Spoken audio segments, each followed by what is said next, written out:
be a little politically incorrect right now. I'm gonna ask a couple questions.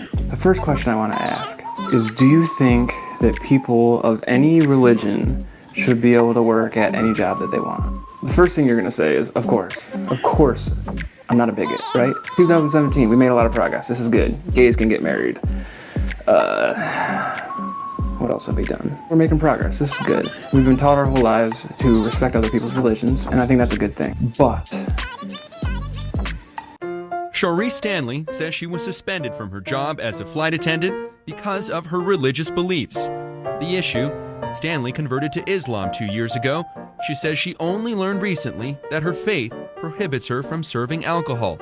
Prayer controversy in Washington State. Bremerton High School football coach Joe Kennedy has a tradition of saying a prayer after his games. He's under suspension. We were doing a good thing, and they wanted to know, is that even legal now? I think it's outrageous. I think it's very, very sad and outrageous. Okay? Religious liberty. Hey, it's about religious liberty. Developing tonight, a jury has awarded a big payout to a pair of Muslim truck drivers who were fired after refusing to deliver alcoholic beverages, citing their religious convictions. Who knew before they took the job that they would be delivering alcoholic beverages? They fired 150 employees last week after those employees said they had been denied the time to pray. You've been married 4 times. You had children in an adulterous relationship. People are calling you a hypocrite. Are you? No. I'm forgiven. Washed clean.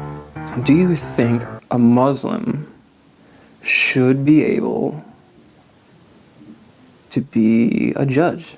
And again, I know your first thought is probably, yeah, it doesn't matter what your religion is. You should be able to do what you want. With my vast knowledge on this subject, I'm going to be teaching you how to be the most politically correct you've ever been. It was offending me. But let's stop and think about things for a second, okay? There's a story of a man who hops on a winged horse. He flies up to the moon and he cuts it in half.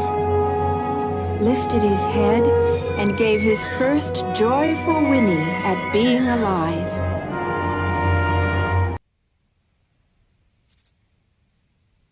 Basically, this judge has heard all the evidence.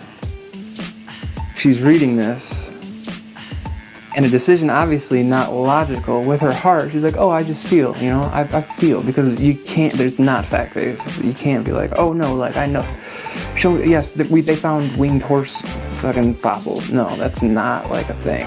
You remember that one? I found that one! Yes, you did. That's not a thing.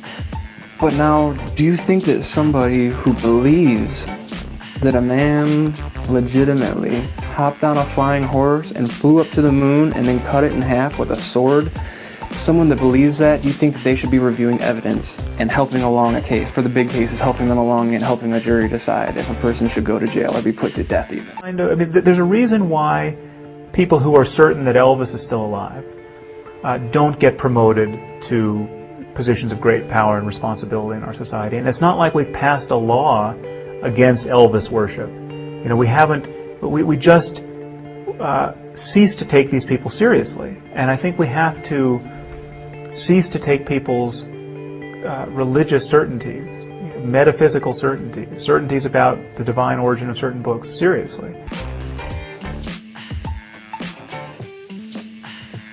Like, if you're gonna go and you're gonna look at this and you're gonna go, oh, no, there's other parts of Islam, you know, there's other parts of the Quran that like make a lot of sense. If there's things in the Quran that you don't agree with, and there's probably a lot of things in the Quran that a lot of people don't believe in, it's like, why adopt it, right? Like, if you went to a party and there's a guy that was there, he's like, yeah, I'm like best friends with Hulk Hogan, and I dated Kate Upton. I have like 30 Ferraris and they're all different colors, and 30 Ferraris. But when somebody says stuff like that you know is not true, that you know makes zero sense, he's established himself as a liar. No matter what they say, even if it's practical. Like, one time I ate 6 tacos in a row. Shh, bitch. Liar ass bitch. Christians, you thought you were gonna get off? No. Yours is equally as screwed up. Yeah, like the whole Adam and Eve thing. Yeah, for sure.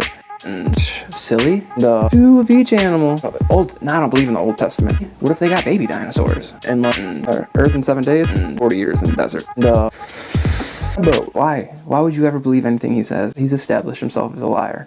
And I feel like these old ancient texts kind of establish themselves as liars a little bit. Religion is one of those things that you can't even talk about. You just can't. And that's not right. So if somebody tells me, Jesus is my Lord and Savior, I'm like, okay, the guy from 2,000 years ago is your Lord and Savior. Why can't I just go, that don't make a lot of sense though. I don't get it. Oh, I don't get it. If I told you right now that I'm the son of God and stuff, I just like know it. No, like seriously, like, what the fuck are you talking about? 2,000 years ago, it's believable. If you were a judge and there's a murder trial going on and some guy says, God told me to kill my kids, are you letting them off? I don't know. God might have told them. Why would you believe 2,000 years ago? We're talking about like 1,700 years before the newspaper.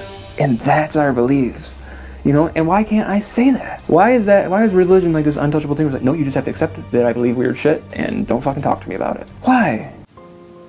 Right now there's a court case going on of parents that are being tried because in an emergency situation they relied on prayer instead of calling for help. Instead of calling an ambulance and saving their child's life, they relied on prayer.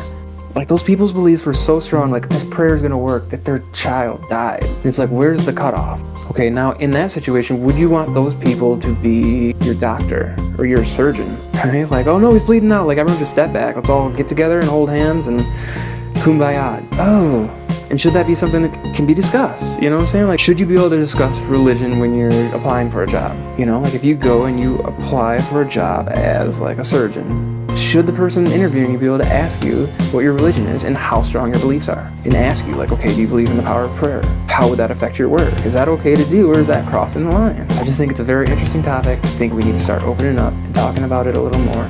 Feel free to comment. Let me know what you guys think. All right? Peace be with you. Boat.